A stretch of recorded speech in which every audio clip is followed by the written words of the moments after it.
Hello, everyone. My name is Dr. John Barnshaw. I'm the Vice President for Research and Data Science at Astra. And joining me today is India Heckstall. India is a program associate and directs policy and communications for Higher Learning Advocates, a higher education organization that is nonpartisan based in Washington, D.C. And today, our Astra Academy will focus on some of the higher education resources that are available from higher learning advocates. So, a little bit about Ad Astra. Indy, if you can advance to the next slide, that would be great. Yeah, a little bit about the presentation. So I'm going to spend a brief 5 minutes introducing Ad Astra, Astra Academy, and India. And then we're going to provide the remainder of the time for your comments and questions, as well as the presentation from India, which focuses on the higher learning resources from higher learning. Next slide. Yes. A little bit about Astra Academy and Ad Astra. Ad Astra is a course scheduling and enrollment management organization, and we work with over 500 institutions of higher education annually to improve scheduling accessibility and efficiency for students. We offer many unique solutions that are designed to retain and graduate students faster. And today is our first Astra Academy of the fall season, and if you're unfamiliar, Astra Academy is a webinar series that brings together diverse stakeholders across the higher education landscape who generally have a focus on improving student outcomes, whether it be access, retention, time to completion, or graduation. And certainly Higher Learning Advocates does some of that work, which you'll learn a little bit more about today. So before I turn it over to India, I wanted to let you know that at the end, in the webinar itself and in the portal, it's possible for you to send me questions. When India concludes her presentation in about 40 minutes or so, we'll open it up for questions and comments that you might have. You don't need to wait till then. You can text or message me those questions now, and we will cover them at the end. So without further ado, I will turn it over to India. India? Thank you, John, for that introduction. As John stated, my name is India Heckstall, and I'm a Policy and Communications Program Associate here at Higher Learning Advocates. Higher Learning Advocates is a nonprofit advocacy organization working to shift federal policy from higher education to higher learning. We believe that education and training beyond high school that leads to a degree, credential, or employment. While more students are participating in higher education than ever before, there is a vast and growing disconnect between federal policy and the needs of today's students, employers, and communities. We are working toward federal policies that create transparent pathways to success, incentivize innovation, protect students and taxpayers, and improve outcomes. So my work here at Higher Learning Advocates, I assist with crafting our policy agenda through researching and monitoring legislation and creating digital media content to expand the organization's reach. A big focus here at Higher Learning Advocates is around the narrative of who are today's students. Today's students are more diverse than previous generations, and today's policy solutions must be tailored to meet the needs of today's students. As you can see in this infographic, about 37% of today's students are older than 25, 24% are parenting, 64% are working while in college, and about 42% of college students are students of color. Earlier this year, Higher Learning Advocates released the state profiles. We created these state profiles to provide a snapshot of the higher education landscape in each state. Most state-based higher education data is not conveniently located in one place, so we created the state profiles for policymakers and higher education and workforce leaders to have a one-stop shop to find data on the higher education landscape in their state. We use the state profiles in our advocacy efforts on Capitol Hill to provide federal policymakers with information about trends in post-secondary enrollment, federal student aid, tuition and fees, earnings, and attainment. State profiles are an informative resource to begin conversations on how to better serve today's students. Next, I'm going to talk about some highlights that we have included in our state profiles. Some interesting facts that we have is that even though the majority of today's students attend full time, for some states such as New Hampshire, New Mexico, and Nevada, over half of the students there attend part time. In some states such as South Carolina, Wisconsin, and Iowa, degree attainment for African American and Hispanics is lower than the national average. While in Alaska, Virginia, and New York, a higher percentage of African American and Hispanic residents have at least an associate's degree compared to the national average. In some states, such as Minnesota, the percentage of students and their families taking out federal student loans is higher than a national average of 70%. However, in California and in New Mexico, less than half of students and their families take out federal student loans. This is an area of concern because students of color are more likely to default on their federal student loans compared to their white peers, where the default rate for Black students is about 49%, for Hispanic students is 36% compared to white students of 21%. Individuals with higher levels of post-secondary attainment have more earning power than their peers with less than a bachelor's degree. On your screen, you'll see some state profiles, fast facts, a brief infographic of Nevada's fall student enrollment where more students attend part-time. Each state profile also includes information on federal student aid, where there's a chart that breaks down the percentage of students and their families that take out federal student loans, receive the Pell Grant, receive the Federal Supplemental Education Opportunity Grant, participate in work study, and things of that nature. We also have completion data broken down by race and ethnicity as well in our state profiles, and we have earnings data broken down by level of education attainment. So in order to achieve an equitable higher education system, higher education stakeholders must assist today's students with earning their post-secondary degree or credential to help provide them with the opportunity for socioeconomic mobility. Higher education stakeholders must understand the demographics of today's students in their state, which is why we created the state profiles to help higher education stakeholders begin the conversation of thinking about what they could best do to serve today's students. As higher education stakeholders continue to work toward improving retention and graduation rates, Higher Learning Advocate state profiles are an informative resource that can be used when crafting policy solutions and or programs and initiatives to better serve today's students. Along with the state profiles resource, we also created Equity 101. Higher Learning Advocates provides a plethora of 101s on critical policy issues that impact today's students and providers. These 101s contain visual infographics, compact definitions, user-friendly explanations, which offer higher education stakeholders a quick explanation of key policy issues in post-secondary education. For example, Higher Learning Advocates Equity 101, as shown here on the screen, provides an overview of the equity gaps in post-secondary education to help policymakers address inequities that exist in higher learning and beyond. An educational equity gap is where there's significant and persistent disparity in educational attainment between different groups of students.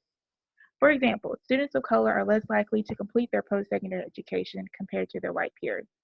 In 2015, 22.5% of Blacks and 5.5% of Hispanics completed college in 4 years compared to 36.2% of whites. As you can see on your screen, the percent of adults ages 25 and older who have earned an associate's degree or higher in 2015 is lower for students of color compared to their white peers. Also, students of color have lower persistent rates than their white peers as well. As higher education stakeholders work to increase retention and graduation rates, they should consider viewing post-secondary education through an equity lens by identifying and targeting student populations in their state and or on their campus that are struggling to access and complete higher education. Institutions and states should focus their attention on the neediest students and develop a plan to better serve these students. Our Higher Learning Advocate state profiles and Equity 101s are a resource to help education stakeholders start the process. There is a link to the 101 that I can show you guys what it looks like.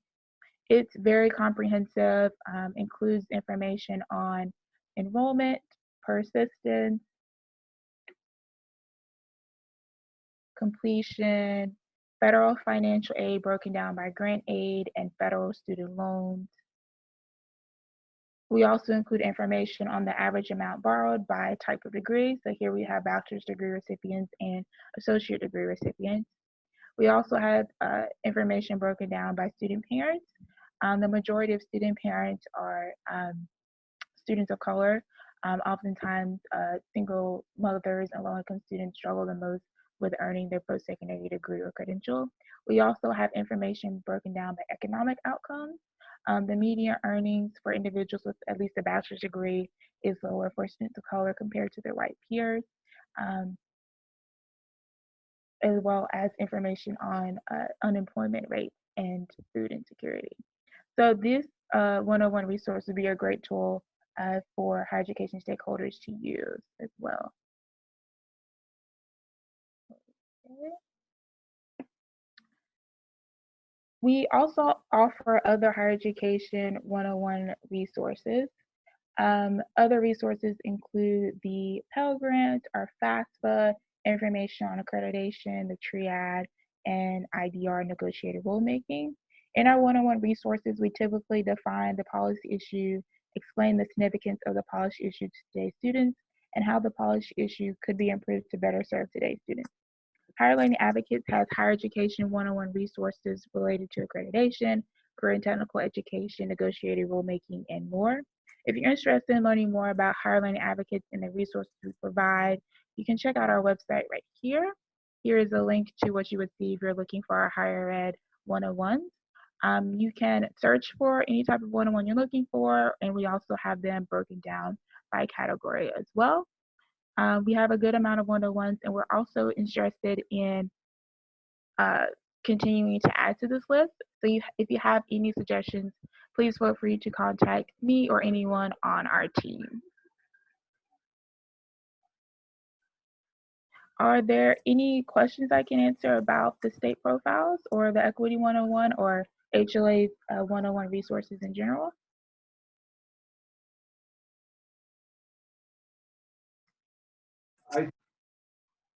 I think there's a couple questions.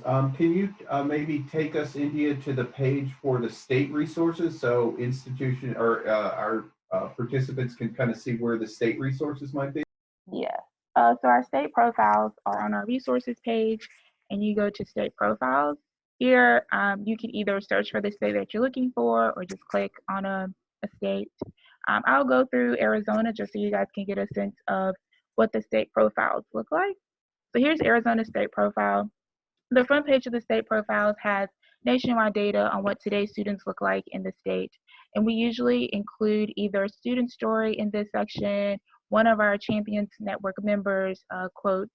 Our Champions Network members are those that we identify that are champions for higher education in their workforce and who are doing great work in their state or in their institution and helping better serve today's students. So each state profile will either contain a Champions Network member or Insights and Outlooks publication or a student story here that relates to that state. And then on the next page of the state profiles is when we get into more state-specific data. Right here you have the enrollment, the number of students enrolled as of the fall 2017, and that enrollment number is broken down by full-time and part-time students. We also have federal student aid data where each state profile will have the number or the percentage of college students and their families that take out federal student loans compared to the national average. The pie chart breaks down that specific state's federal student aid portfolio by the type of loan, the type of grant, and work study programs, and the percentage of students that receive or take out those funds. On the next page, we have tuition and fees of that state compared to the national average. Some states have lower or higher tuition and fees compared to the national average, and we provide a blurb on a simple analysis of what tuition and fees looks like for each state. And then we go into attainment, where we provide information of the state's attainment types of degrees awarded compared to the national average. We look at attainment for bachelor's, associates, and certificates. For certificates, we only include those that are less than 1 year and at least 1 year, but less than 4 years. And then after attainment, we also include information on the percent of residents in that state, ages 25 to 64. We use the Lumina Stronger Nation data for this to get a better sense of seeing if states are reaching or heading towards their state's attainment goals. We also provide degree attainment by race and ethnicity, as well as you can see in this bottom chart down here too. Great. I think we got one question, which was, is there any differences in Connecticut? I mean, obviously, I think the data is there, but maybe you can show by pulling up Connecticut if there's similarities or differences between one state versus the other. Yeah, I can do that. So in Connecticut,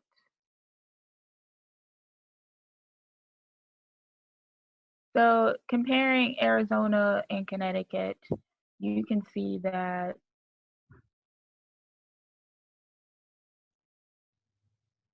a little. Can you still see my screen? Yeah, I think we can see the meeting invite. So let's try that again. Okay.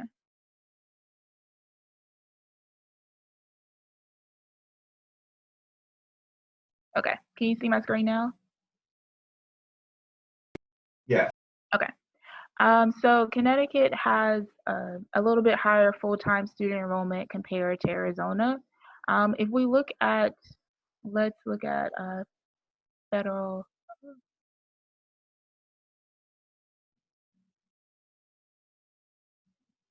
Let's look at federal financial aid, where the percent of students and their families taking out loans is pretty similar for both states, 62% for Arizona, 63% for Connecticut. Let's see if attainment is different for these states.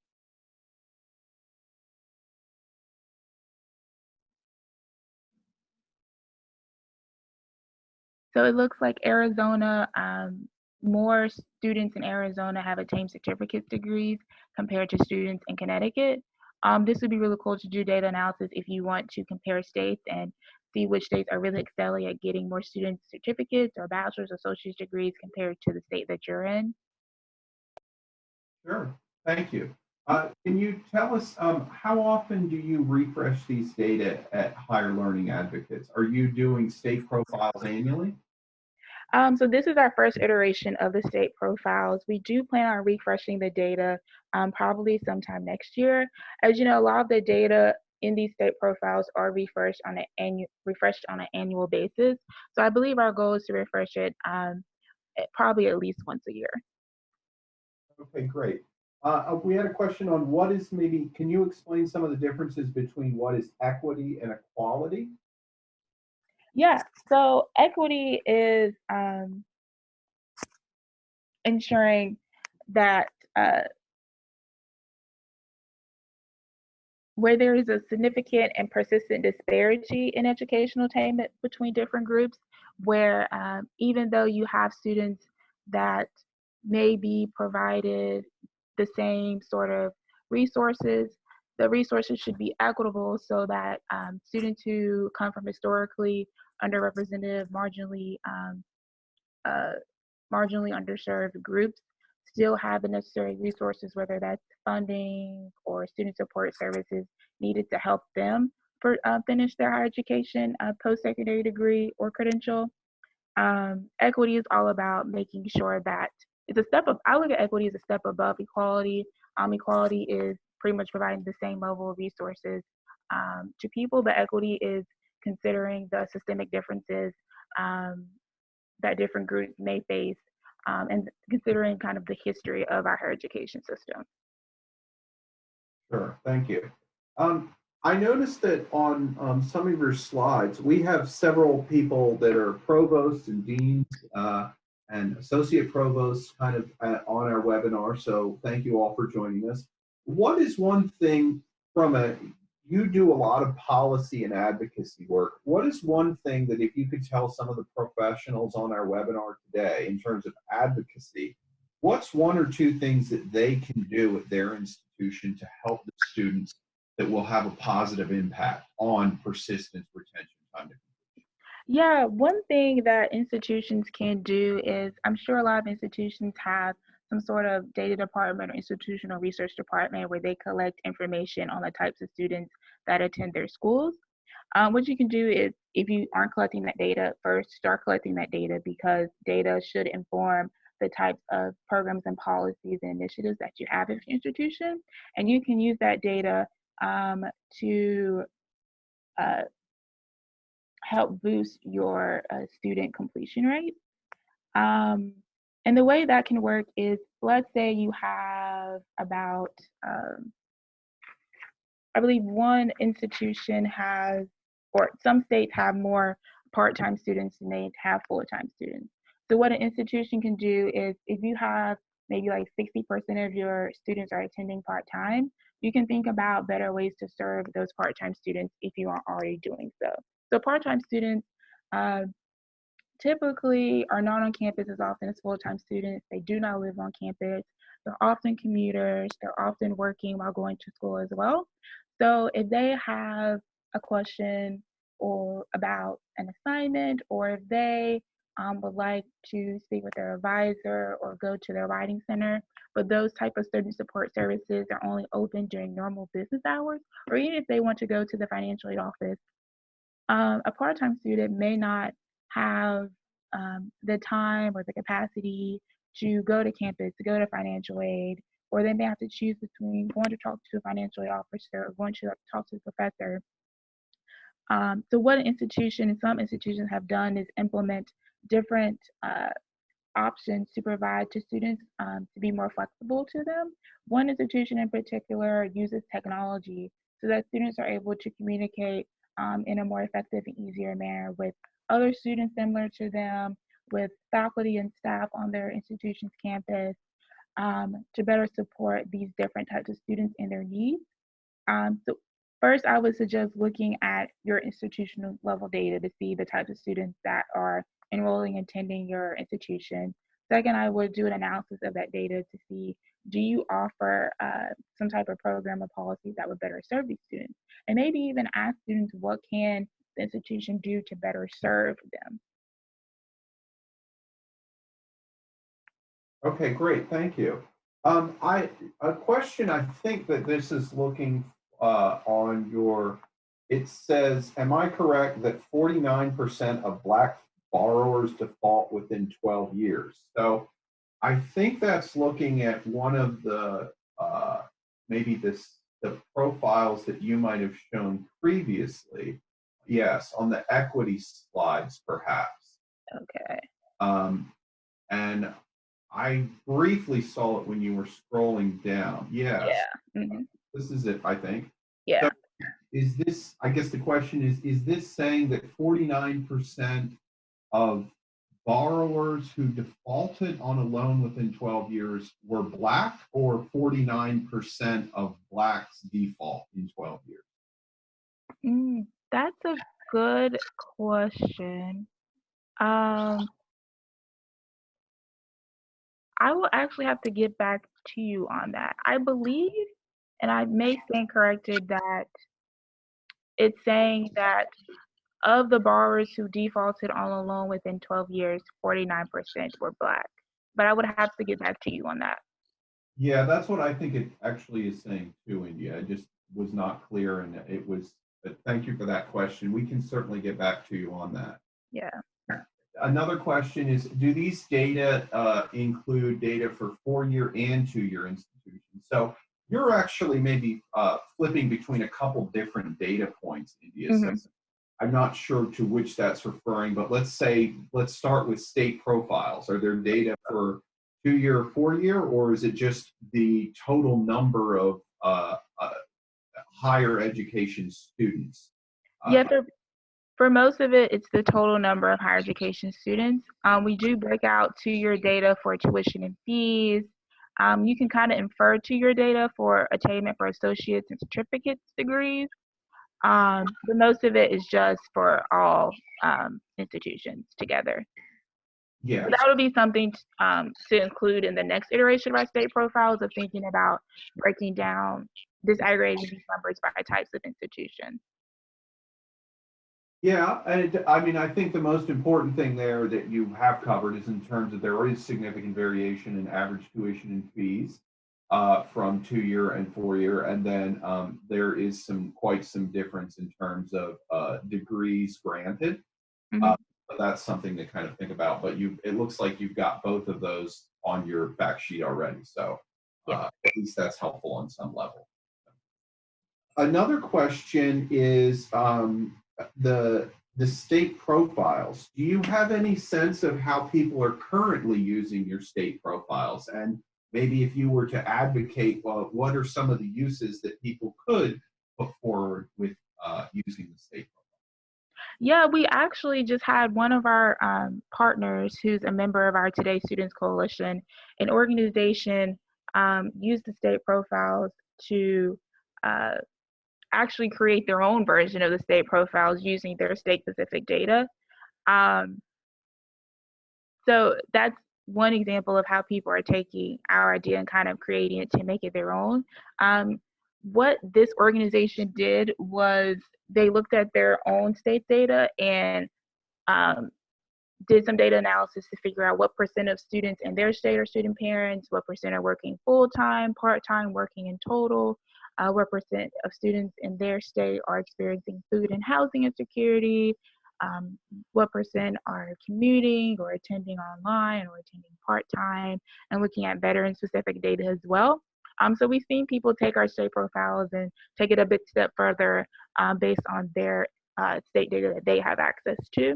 Um, and then we use the state profiles on Capitol Hill, where we've seen our state profiles mentioned um, in hearings, where members of Congress or Hill staff will include data points that we've had on their specific state. And sometimes they're often shocked to see what percent of students in their state are part-time or realize that their attainment rate in their state is pretty low. And that gets the conversation going of what sort of federal policy um, can or what can federal policy do to better serve today's students. And we have a lot of policy recommendations that we advocate for here at Higher Learning Advocates. And these state profiles are kind of like the starting conversation we use in our Hill meetings, which inform our federal policy recommendations. Sure. Very good question here, and certainly after Veterans Day, something to be thinking of. Do you have plans to add veterans to your state profiles? Or I know veteran data can actually be very difficult to aggregate at the state level. Oh, it looks like you do. Yeah, we have a veterans status data point that we use. We are thinking about expanding on this more or maybe just aggregating a little bit. I know some institutions, they either choose to use the veteran status number or you could use the military connected stat.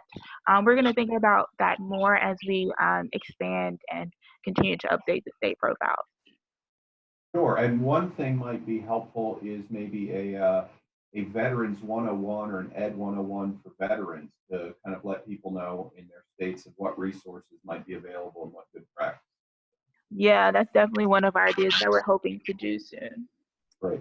One other question is, and this actually has to go back to another Astra Academy that we did last year with Nathan Graw. The growing demographics for minorities, what impact and how are institutions responding?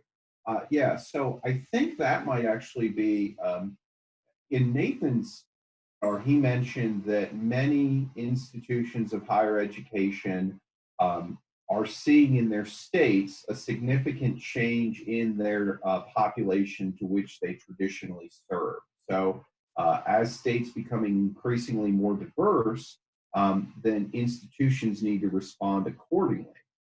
However, the populations that are often most increasingly diverse, as I think we saw in some of your work, are those that are historically not second and third generation students. So, what can institutions do to actually make college more accessible for their increasingly diverse populations that they're serving?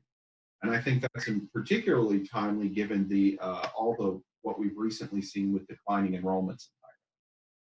Yeah, so one way that we look at what colleges can do to make institutions accessible is that we've seen institutions implement microgrant programs.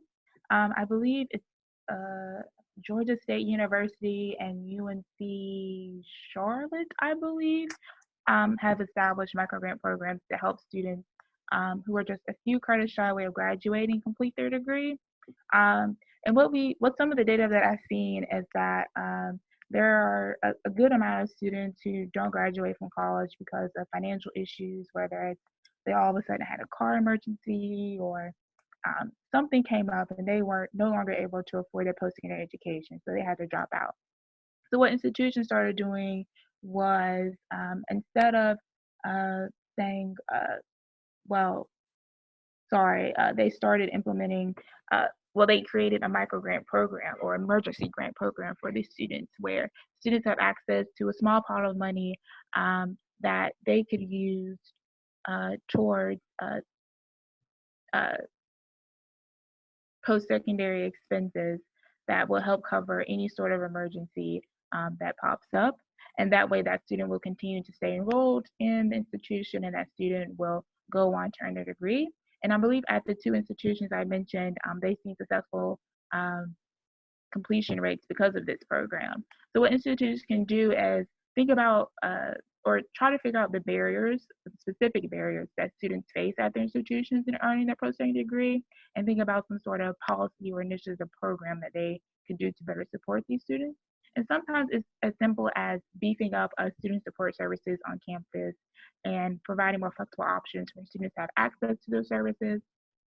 But it can depend on the type of problem your students at your institutions are having and the barriers they face in completing their degree program. Yes, absolutely. There actually, you're correct. We do work with Georgia State. That Georgia State does have a program with that, and I don't want to exclude anyone who might be listening. It's very possible your institution might have a similar micro grant or emergency fund that's available, and we have seen tremendous success with some of those, helping students persist and then graduate, and it can be as small as $50 or as large as a few $1,000s, but we really do have a positive impact on helping students stay enrolled and stay graduated. So they're certainly very, very helpful in that regard. Question, you mentioned equity. What can our institution do to improve the persistence for African Americans? I think you had in one of your slides that said something like 66% of Black actually persist. Mm-hmm. So what are some of the things that if you're interested in specifically focus, yes, there we go. What are some things that institutions can specifically do to help minority populations, whether it be Blacks, Hispanics, to prevent them from falling for? Yeah, so one thing that students of color face is financial issues. Students of color take out more federal student loan debt compared to their white peers. Students of color are also more likely to default on their federal student loans and they have lower wages. It's a lot of factors that go into persistence. And what institutions can do is think about how to better financially support or better help support students of color through post-secondary education. Whether that I've seen specific endowed scholarships targeted towards certain types of students. I've seen student support services that institutions have created where these students can form groups to encourage each other, to be a resource to each other, to help them persist. I think it's good that if students have someone that they could look up to within their higher education journey, that they are more likely to persist and finish their degree. Versus where if they feel like they come into an institution and they feel like they're not academically prepared and they feel like they don't have anyone that they could talk to or ask questions about, they may decide to drop out. So I think institutions should do a good job of ensuring that students of color and first-gen students and Pell Grant recipients have a community of people that they can reach out to and that they can ask for advice, and that may include having a community of students along with faculty and staff um, that these students are able to go to and receive information of whatever their circumstances may be to help them persist in higher education. Yes, thank you. And to that respondent, I would also make note of a previous Astra Academy we did with the City University of New York and their ASAP program. One of the things that they talked about was kind of wraparound services, so that it's kind of guaranteeing transportation, some counseling if you need it, a guaranteed course schedule, all of those things. And they were able to show that persistence and on-time graduations were positively affected by essentially providing, identifying roadblocks that a student might have and then working to resolve them so that the student can focus just on their education. And as a result, they were very successful. So that's on our website if you're interested in learning more about that as well. I guess one other question, unless there are others that kind of appear in the chat window, you mentioned working in college. You said 64% of students are working in college. Yep.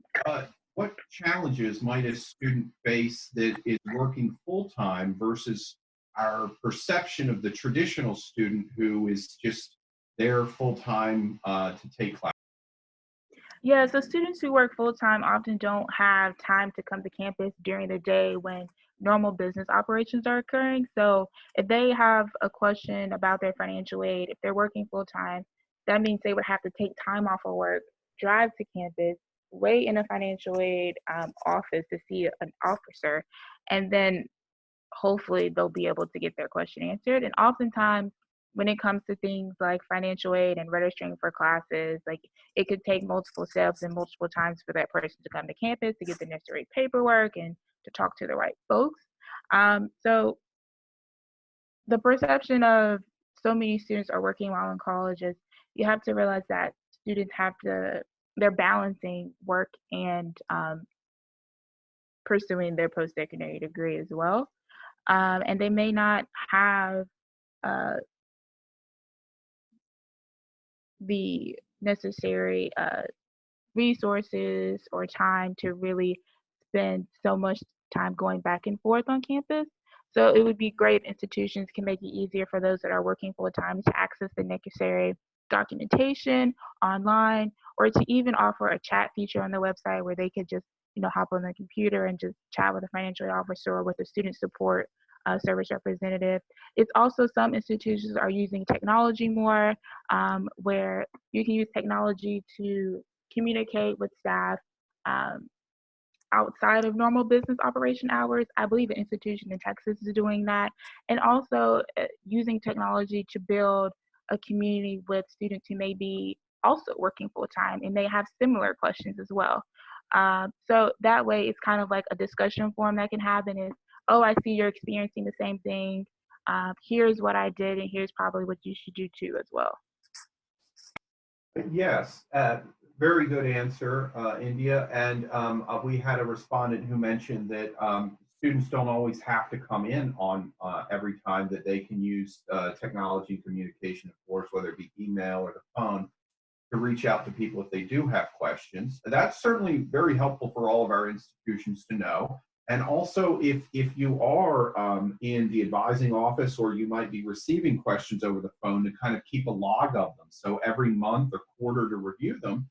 And if you're getting consistently the same number of questions again and again, for your own efficiency, but also for those out there, to make sure that you maybe develop a frequently asked questions page so that they can go there and have those resources.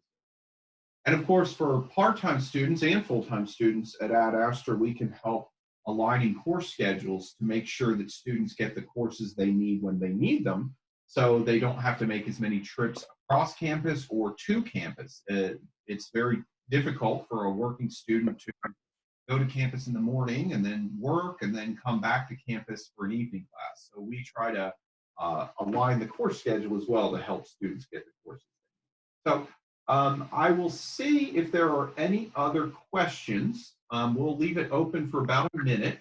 And if there's not, then we'll soon conclude the webinar. But before we do, I did want to remind everybody that there is a forthcoming Astra Academy that is coming up. The Aligning Math Pathways will be Tuesday, December 3rd at 3 p.m. Eastern, and that will be with Dr. Elizabeth Ruschow. Elizabeth is at MDRC, which is a research evaluation firm. And what she is actually doing is looking at requisite and remedial education. So her research actually shows interventions that were designed to improve co-requisite education so that as institutions contemplate or actually move forward with transitioning away from remedial education, she has done evaluation research on math pathways in particular. So better aligning the math pathways is what that webinar will focus on, and that is Tuesday, December the 3rd. A couple questions, and I apologize because I should always say this, and I didn't at the beginning. A copy of India's presentation will be available. It will be sent to you at the probably tomorrow, along with a copy of the recording of this webinar. And in that presentation, there should be some hyperlinks so that you can go and you can click back and review many of the documents that India has mentioned on the Higher Learning Advocates website, so that you can click on and open up your own state profile and see how your state might be comparing to Connecticut or other examples across the country. Finally, I did want to mention that we actually do have dates for our users conference. We recently had it, but we're each day moving closer to October 18th of 2020, when our Aspire Users Conference will resume once again in Kansas City. So in absence of any other questions, I think we will leave it here. And I want to thank India Heckstall again for her willingness to present. And I thank you all for your attendance today. There were a lot of great questions today. So thank you, India. I appreciate it. And thank you for attending. Thank you, John, for the opportunity. Yes, thank you. And have a good day, everyone.